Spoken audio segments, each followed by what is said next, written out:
नमस्कार दोस्तों, स्वागत है आपका। आज जो हम कहानी देखने वाले हैं वो एक सच्ची कहानी है। इस कहानी को जिस किताब से लिया गया है उसका नाम है phone calls from the dead. और आज हम केनी की कहानी देखने वाले हैं। केनी ये तकरीबन 24 इयर्स की लड़की थी दोस्तों।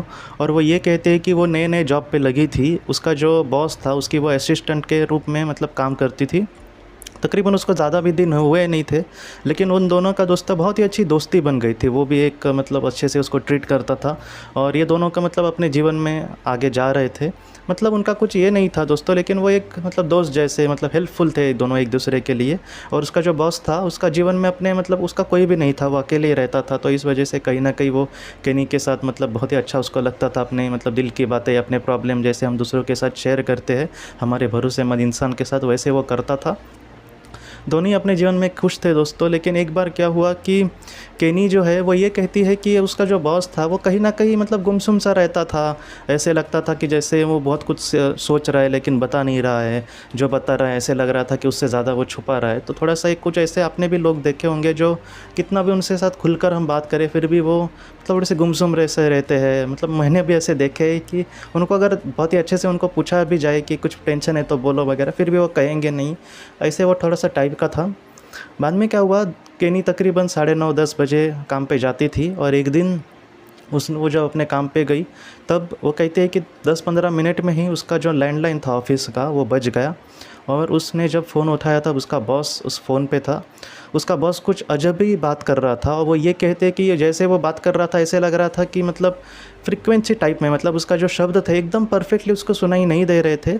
लेकिन वो कुछ ऐसे कह रहा था कि केनी तुम ठीक हो ना, मुझे तुम्हारी बहुत ज़रूरत है और मैं फ़िलहाल एक बहुत ही अंधेरी जगह पर हूँ, तुम मुझे प्लीज़ मदद करना, तुम मेरे लिए प्लीज़ मदद भेजना। केनी को कुछ भी समझ में नहीं आया। वो थोड़ी सी परेशान हो गई और बाद में उसका आवाज़ आना दोस्तों बंद हो गया। और केनी ने बाद में वो हेलो हेलो कर रहे लेकिन सामने से कुछ भी उसको समझ नहीं आ रहा है। बाद में केनी ने उसको फ़ोन लगाया लेकिन वो फ़ोन उठा नहीं रहा था। उसकी रिंग हो रही थी उसके बॉस की फ़ोन की, लेकिन वो फ़ोन नहीं उठा रहा। केनी डर गई, उसको समझ नहीं आया क्या हुआ। और वो जब दोस्तों वो तुरंत उसने गाड़ी निकाली और अपने बॉस के घर जब गई तब वहाँ पर भीड़ लगी थी। और सारे लोगों ने दोस्तों जब वो बाहर आई तब सारे लोगों ने उसको ये कहा कि ये इंसान यहाँ पे रहता था, उसने सुबह तकरीबन 6 बजे दोस्तों उसने आत्महत्या की थी। सोचो अब वो इस दुनिया में नहीं था। केनी को यकीन ही नहीं हुआ क्योंकि उन लोगों को पता था, क्योंकि सुबह कुछ उन्होंने गन शॉट का आवाज़ सुना था और वहाँ से लोग गर्दी वहाँ पे भीड़ लोगों की जमा हुई। लेकिन केनी ने पुलिस को ये बताया कि ऐसे कैसे पॉसिबल है, क्योंकि अभी उसने मुझे फ़ोन किया था। बाद में पुलिस ने दोस्तों उसका फ़ोन भी चेक किया लेकिन उसके फ़ोन से केनी को कोई भी फ़ोन नहीं आया था। सिर्फ केनी के जैसे उसके कॉल के बाद केनी ने उसको 3-4 बार जब फ़ोन लगाया था और उसने नहीं उठाया था वही उसमें दिखा। लेकिन अगर देखा जाए तो केनी को उसने डायरेक्टली फ़ोन नहीं किया था। ये जो कहानी है वो सच्ची कहानी है दोस्तों।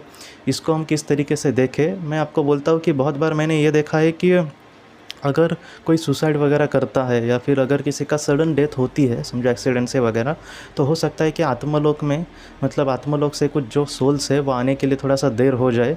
तो ये हो सकता है ये। लेकिन जैसे 6 बजे वो इस दुनिया से गया था तो इतने तो देर नहीं होती, कुछ मिनट की देरी हो सकती है।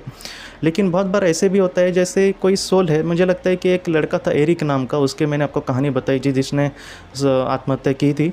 तब उसने ऐसे बात कही थी कि जैसे उसने सुसाइड किया दोस्तों, उसके बाद वो ये कह रहा था कि उसके जो करीबी लोग हैं वो उनके घर पे बार बार जा रहा था। उसके पड़ोसी या फिर उसके दोस्त उनके घर पे जाके वो उनको कहीं ना कहीं देख रहा था। और वो ये कहता है कि ऐसे 4-5 जगह पे वो घूमा और उसके बाद वो स्पिरिट वर्ल्ड में गया। तो ये ऐसी कुछ घटनाएं हैं दोस्तों जो थोड़ी सी हमें अचंभित कर सकती है कि ऐसा जीवन में कैसा हो सकता है किसी के। लेकिन ये जो घटनाएं हैं दोस्तों खुद लोगों ने वैसे कही है।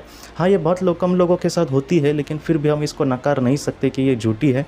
क्योंकि एक ही जैसे अगर कोई 4-5 केस या फिर 10-12 केस हमारे सामने आए तो वो सारे लोग तो झूठ नहीं बोलेंगे। लेकिन ऐसी जो घटनाएँ हैं मुझे लगता है वो हमें ये दिखाती है कि ये जो दुनिया है जितना हम उसको देखते हैं उससे भी ये परे है, या फिर इससे भी मतलब ये बड़ी है। बहुत सारी ऐसी चीज़ें हैं जो हम नहीं जानते, तो वो हम जाने, या फिर इस जीवन का अंत, इस हमारे मतलब सब कुछ अंत नहीं है, बल्कि और एक बड़ी एक शुरुआत है। फिर से शुरुआत होगी और फिर से हम बहुत ही अच्छे से काम करेंगे।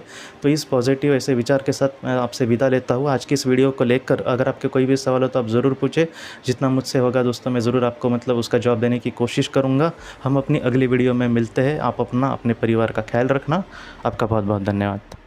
ज़िंदगी की रोशनी ये एक कंसल्टेंसी है जो ऐसे लोगों को मदद करने की कोशिश करती है जिन्होंने किसी अपने को खोया है, या फिर जो लोग अपने जीवन में बहुत ही ज़्यादा दुखी है। जो लोग इस संस्था के साथ जुड़ते हैं उनको इस विषय की किताबें और जानकारी भेजी जाएगी। इसके साथ साथ जो लोग पास्ट लाइफ रिग्रेशन थेरेपिस्ट के पास नहीं जा सकते, अगर वो घर पे अभ्यास कर सके, इस वजह से उनको पास्ट लाइफ रिग्रेशन की ऑडियोज़ भी भेजी जाएगी। और इसके साथ साथ ध्यान में एकाग्रता बढ़ाने के लिए कुल मिलाकर 5 ऑडियोज़ भी उनको भेजी जाएंगी।